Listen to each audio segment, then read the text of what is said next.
A deal on Dickens, who could resist? A stack of Austen, warmly kissed. Golden Age crime tales twist and turn, every page a treasure to learn. Books keep coming home with me, piles so tall they're all I see. Turn a page and sail the sea, reading always feels so free. Hi, my name is Talia. Welcome to Talia Nerds Out. Just have a couple videos that I wanted to get recorded. Not quite sure when they'll go up. Hopefully I'll get some of them up on the sooner end of things because they might be a little bit more time sensitive. But I tend to backlog videos, which is why you'll see things that were recorded 6 months ago going up like now. So I just tend to batch record and put up things as I feel like it. That being said, this particular video, I wanted to do a book review on actually a book I wasn't intending to read. First of all, I think I need to segue into, sorry, I'm trying to find the book that helps me segue into it. So I got into some puzzle books. They make me think of like a mixture of like Clue and I guess Sudoku. The reason I say Sudoku is because they're like logic games with like boxes. But they're called Myrtle. And I saw in my email that they came out with a Christmas one. And this is the time of year that I feel like doing all things Christmassy. And I was like, oh, there's 25 logic puzzles. It'll get me back into doing them. I'm kind of stuck on one that I haven't worked on in a while. So maybe once I finish these, I can try to unstick myself on the one that I'm working on. But I am caught up on the day that I'm supposed to be. But I was looking at the back and it said that it's by the author of, it's by Richard Osman. Or it's actually by, oh, I'm sorry. No, it's reviewed by Richard Osman. My mistake. For some reason, I thought it was by Richard Osman. It's reviewed by Richard Osman, best-selling author of the Thursday Murder Club mysteries. Now, for some reason, I thought it actually said it was by him, although if I actually read the cover, I would have known otherwise. But I had heard of the Thursday Murder Club mysteries. I had that recommended to me multiple times. So I went to look it up. Now, as it turns out, I do actually have the first one on Kindle, but I went to look it up and I actually saw that people were rating his most recent, I believe it's his most recent book that was written in, looks like it was released in like 2024. And at this point, it's only one book, although from my understanding, he's planning to make it a series. It got higher rated than the Thursday Murder Club mysteries, at least according to the couple reviews that I read. I was like, might be nice to start with a single volume, especially if I can find it on Libby. I found it on Libby, and it is We Solve Murders. And I actually really enjoyed this, which surprised me because I don't tend to like my murder mysteries to be more modern. I prefer not to have anything like past 1960s at latest. The more tech I have that's more modern, the less happy I am. I like it to be really, that golden age feel. So this is actually very up to date with the technology. But what I liked about it, first of all, the humor is, the humor is pretty awesome. I really enjoyed the humor in this, but it didn't ever feel like it was over the top. The characters are witty. He does a good job in making you care about the characters. And I do feel like they have their own character voices, which is nice. It's a very quick read in spite of being, I think it's almost 400 pages. Let me see if I wrote it down because I haven't written my library card for it yet. Yeah, it's 397 pages for the Kindle book. I believe that the paperback came out to 400 when I was looking it up. But it, what was interesting about it to me, besides the fact that I really enjoyed the style, and I was surprised by the fact that I didn't mind the modern references to technology and like pop culture references or whatever. Because one of the complaints I had about a previous book, I believe it was called it was a chemistry test or something like that. It was a romance that had been recommended to me. It was apparently a clean romance, and it had a character who has POTS like I do. I had it recommended to me, and I checked it out, and I hated it. I thought the style was awful, and that it was just had no staying power. Felt almost like fan fiction quality of writing. I don't mean like the good fan fiction. I mean the, poor quality, what people usually associate with fan fiction. Stuff that would have no lasting power.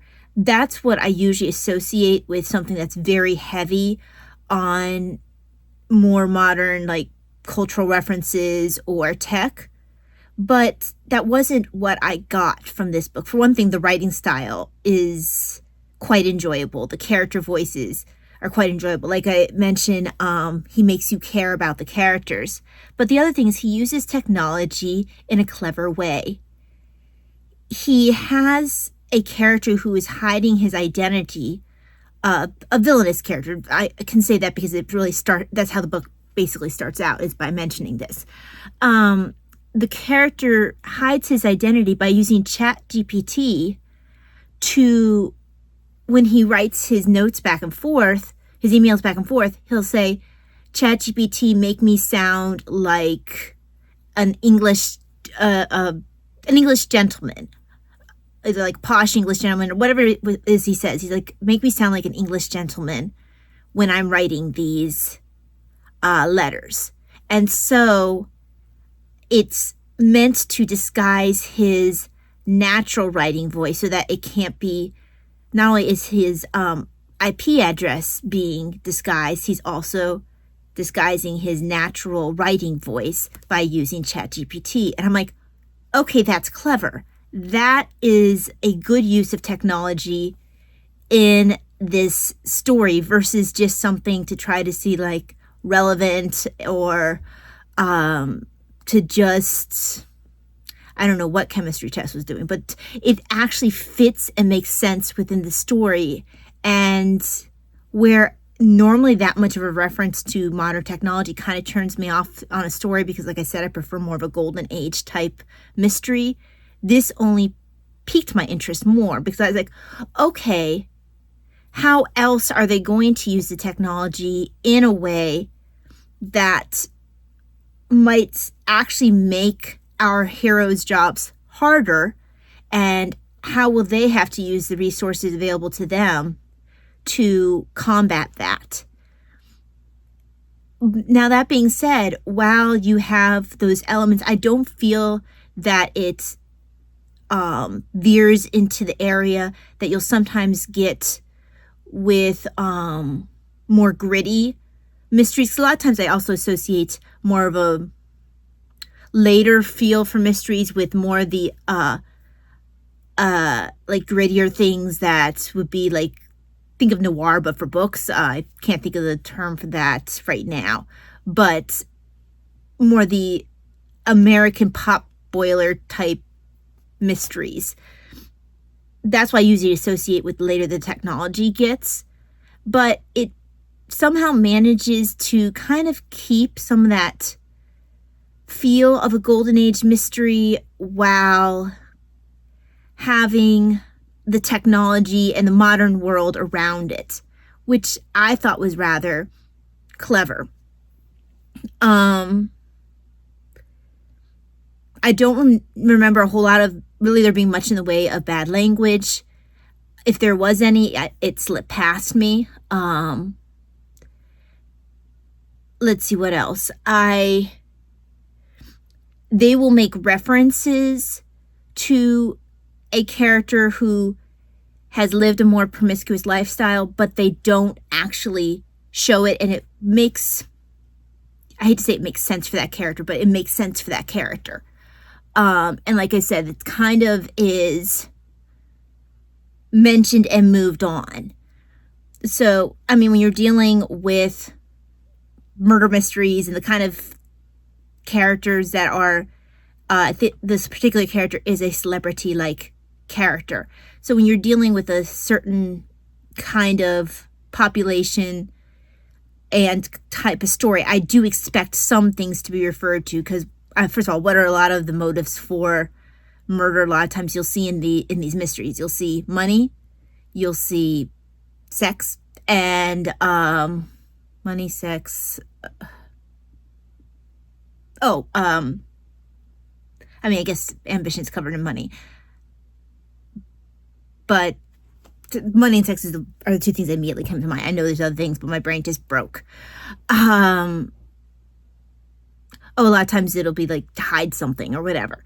But so I expect to find at least things referenced, but like in a kind of fade to black kind of thing, which is basically what you get when anything is referenced at all. But a lot of it is just really witty, fast-paced humor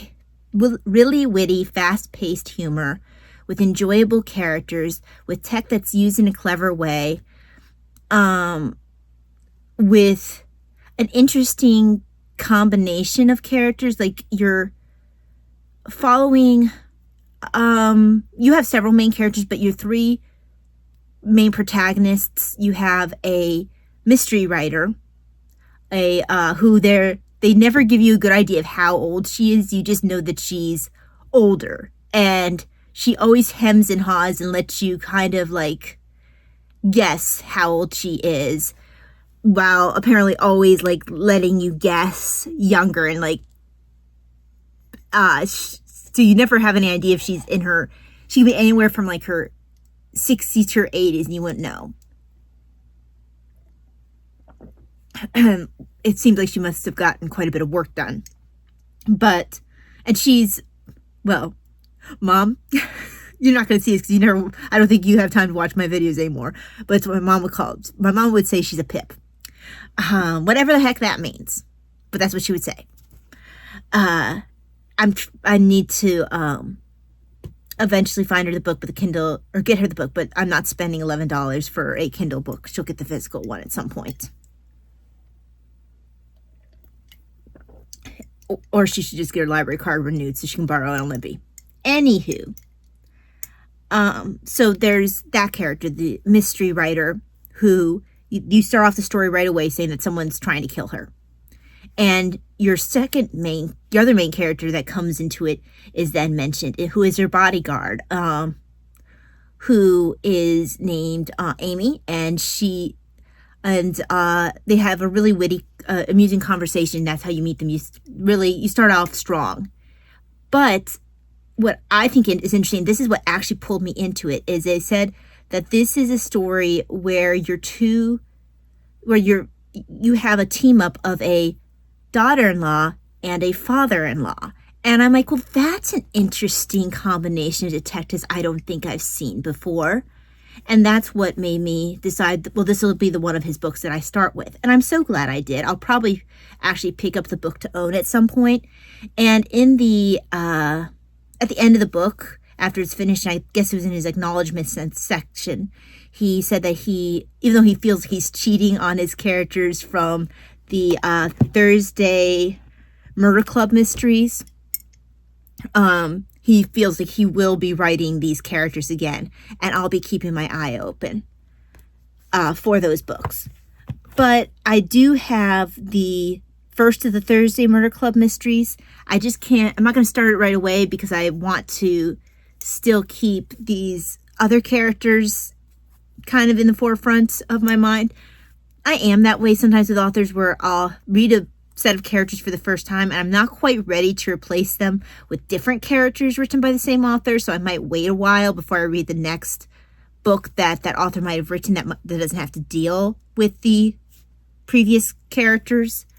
So it might take me a little while to read the first of the Thursday Murder Club mysteries, just because I'm not quite ready to have them supplant the characters in We Solve Murders. So I'm not sure when he's planning on writing the next one in the We Solve Murders. He does plan on writing another one, so I'm looking forward to it. Yeah, this was a surprise read for me. I picked it up on Sunday. Today is, so I think I started at mid-Sunday, and I finished it today, which is Monday. So really quick read. I don't think I'll be able to justify it for either Christie's Missing or for the Detection Club. However, I have to check and see if the Thursday Murder Club mysteries are at all inspired by Agatha Christie's book. I want to say it's the Tuesday mystery. Hang on. It was called something like the Tuesday. It's probably in this here. Let me check my Agatha Christie checklist. Short story collections. Because it's something like the Tuesday, Miss Marple, let's see. I thought it was called like the Tuesday. Maybe it's not in this collection. Miss Marple, the Complete Short Stories. Hold on one second. Okay, I found what I was looking for. So it's a short story collection called The Tuesday Night Club. It's Miss Marple. And I believe it has her nephew Raymond, and it has a couple of other people. And I wonder if Richard Osman was inspired by the Tuesday Night Club for the Thursday Murder Club mysteries. If he was, I might be able to count it for Christie's Missing. But I'll have to find out because I'm not sure. I wonder if the About will tell me that. Because that'd be kind of cool. Okay, let's see. Read more.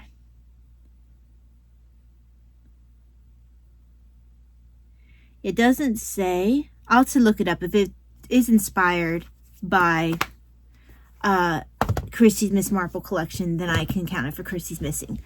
But anyway, I can't count, however, We Solve Murders. But I would recommend it as just a fun read. I consider it a quick read in spite of the fact that it's, almost 400 pages long. Yeah, I think that's all I have to say about that one. And yeah, I think that's it for this video. I will see y'all for the next one. God bless. Bye-bye.